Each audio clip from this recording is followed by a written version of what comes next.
Breaking news చూస్తున్నాం. దిత్వా తుఫాను ప్రభావం వల్ల నెల్లూరు జిల్లాలో భారీ వర్షం కురిసింది.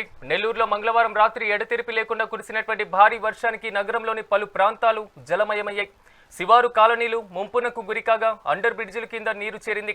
జాతీయ రహదారి వద్ద చెరువు పొంగి ప్రవహించడంతో వాహనాల రాకపోకలు నిలిచిపోయాయి. చెన్నై విజయవాడ రెండు వైపులా సుమారు 2 కిలోమీటర్ల మేర ట్రాఫిక్ సమస్య నెలకొంది. ఇక నెల్లూరులోని శ్రామిక్ నగర్లో కురిసినటువంటి భారీ వర్షానికి కాలనీలోని ఇళ్లు నీట మునిగాయి. రహదారులపైన భారీగా నీరు చేరడంతో వాహనదారులు ఇబ్బందులు పడుతున్నారు.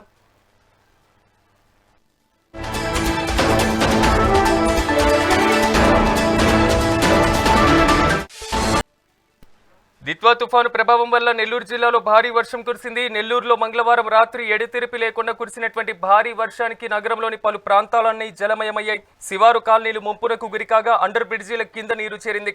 ఇక జాతీయ రహదారి వద్ద చెరువు పొంగి ప్రవహించడంతో వాహనాల రాకపోకలకు తీవ్ర అంతరాయం ఏర్పడింది. మొత్తం మీద నెల్లూరు నగరంలోని పలు ప్రాంతాలన్నీ కూడా నీట మునిగినటువంటి పరిస్థితి. ఇక ఇదే అంశానికి సంబంధించి మరింత సమాచారం మా ప్రతినిధి శ్రీనివాసరెడ్డి అందిస్తారు. శ్రీనివాసరెడ్డి, చెప్పండి, నెల్లూరు వ్యాప్తంగా వర్ష ప్రభావంలో కలిగినటువంటి నష్టం ఏంటి? పూర్తి అప్డేట్స్ ఏంటి?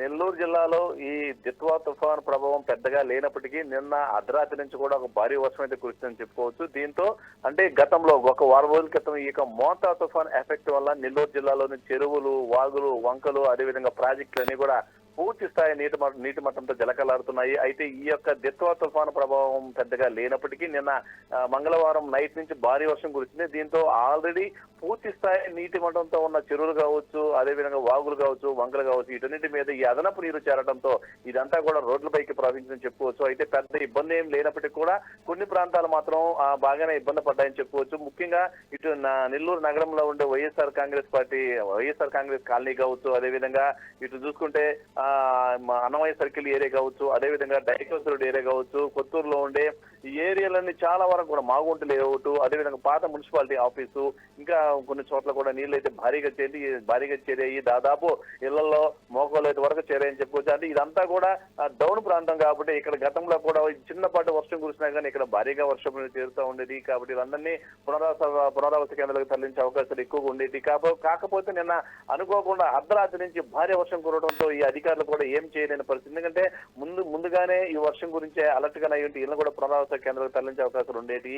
దీంతో అనుకోకుండా కురిసిన భారీ వర్షానికి మాత్రం కొంచెం కొన్ని ప్రాంతాలు, సిటీలో ఉండే కొన్ని ప్రాంతాలు మాత్రం ప్రజలు మాత్రం బాగా ఇబ్బంది పడ్డారని చెప్పుకోవచ్చు. అయితే ఇక హైవే పరంగా తీసుకుంటే హైవేకి ఆనుకొని ఉండే ఒక 2-3 చెరువుల్లో గతంలో ఈ మోంతా తుఫాను వల్ల భారీగా వర్షం చేరింది. దాంతో ఈ యొక్క అర్ధరాత్రి నుంచి కురిసిన భారీ వర్షానికి ఆ చెరువులు పూర్తిగా హైవే మీదకి పొంగి పొందాయి. దీంతో రాకపోకలకి కొంచెం అంతరాయం, అంటే పూర్తి స్థాయి అంతరాయం అయితే లేదని చెప్పుకోవచ్చు. అంటే వన్ సైడ్ డ్యామేజ్ అయినప్పటికీ వన్ సైడ్ దగ్గరుండే పోలీసుల వాహనాలన్నీ ఎక్కడ ఆగిపోకుండా ముందుకి కదిలేటట్లు ఏర్పాట్లు చేశారని చెప్పుకోవచ్చు.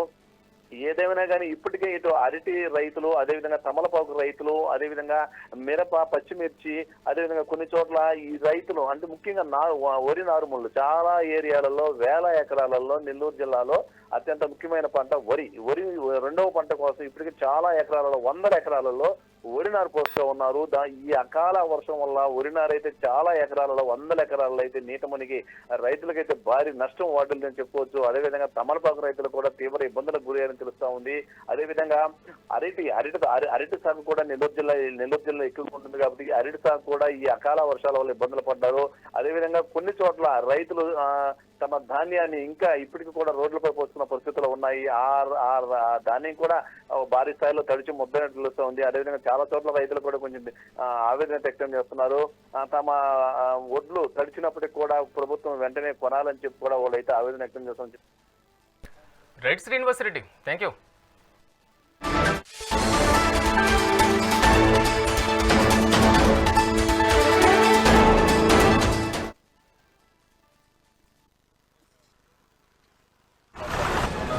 ఇంకా వర్షం ఉంటే కనుక వాళ్ళ రిహాబిలిటేషన్ కూడా ఇప్పటికే ఐడెంటిఫై చేస్తున్నారు. ఏ ప్రాంతాలు పొందుతున్నాయి